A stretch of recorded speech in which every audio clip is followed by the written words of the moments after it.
An Abi Hurairah anna Rasulullah sallallahu alaihi wasallam law ya'lamun nasu ma fil adhani was-saffil awal thumma lam yajidu illa an yastahimu alaihi astahamu walau ya'lamuna ma fit tahjiri lastabaqu ilaih walau ya'lamu ma fil atamati was-subhi la tauhuma walau habwan.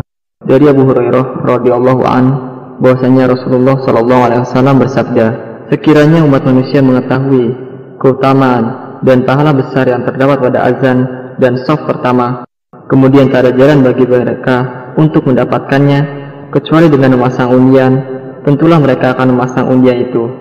Jika mereka mengetahui pahala besar menyegerakan sholat zuhur, tentulah mereka akan berlomba-lomba untuk melakukan hal itu. Begitu pula jika mereka mengerti kepentingan sholat isya dan subuh, pastilah mereka mendatanginya meskipun dengan merangkak. Hadis riwayat Imam Bukhari. Keutamaan sholat berjamaah. Dari Ibnu Umar radhiyallahu anhuma bahwa Rasulullah sallallahu alaihi wasallam bersabda, "Sholatul jamaati afdalu min sholatil fardhi bi sab'in wa 'ishrina darajah." Muttafaqun alaih. Sholat berjamaah itu lebih utama daripada sholat sendirian sebanyak 27 derajat. Hadis riwayat Bukhari dan Muslim.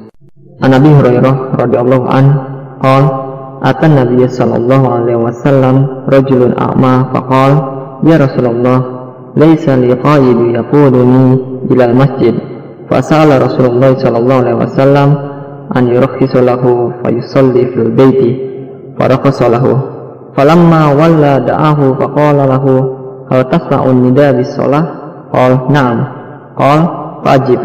Rawahu Muslim. Dari Abu Hurairah radhiyallahu an, beliau berkata, ada seorang wanita datang menjumpai Nabi sallallahu alaihi wasallam, katanya, "Wahai Rasulullah, aku tidak memiliki penuntun yang akan membawaku ke masjid." Ia pun memohon sekeringanan kepada Nabi sallallahu alaihi wasallam agar diizinkan mengerjakan sholat di rumahnya. Permintaannya itu dikabulkan Nabi. Tapi ketika orang itu pergi, tiba-tiba ia dipanggil kembali oleh Nabi sallallahu alaihi wasallam sambil bertanya, "Adakah engkau mendengar azan?" "Ya," jawabnya. Lantas Nabi sallallahu alaihi wasallam pun bersabda, "Kalau begitu, engkau wajib datang ke masjid untuk mengerjakan sholat berjamaah." Hadis riwayat Muslim. Abu Hurairah berkata bahwa Rasulullah sallallahu alaihi wasallam bersabda, "Wallazi nafsi biyadihi, laqad hamantu an amura bihatabin fayuhtatabu, thumma amaru rajulan fayu'ummun nas, thumma akhalifuhu ila rijalin fa ukharriqu alaihim buyutahum." Muttafaqun alaih. Demi Allah yang telah menguasai diriku, aku bermaksud menyuruh kaum muslimin supaya mengumpulkan kayu bakar. Kemudian ada seorang di antara mereka yang mengumandangkan azan. Setelah itu aku melantik seseorang agar menjadi imam salat di kalangan mereka. Tetapi bila aku temukan bahwa ada sekelompok orang yang tidak ikut mengerjakan salat berjamaah, maka aku akan bakar rumah-rumah mereka. Hadis riwayat Bukhari dan Muslim. Abdullah bin Mas'ud berkata, barang siapa yang ingin berjumpa dengan Allah nanti pada hari kiamat sebagai seorang muslim, maka hendaknya ia menjaga sholat dan mengerjakannya pada saat mendengar suara azan. Allah mensyariatkan kepada nabimu ketentuan-ketentuan mengenai petunjuk, sedangkan sholat berjamaah termasuk dari ketentuan-ketentuan tersebut.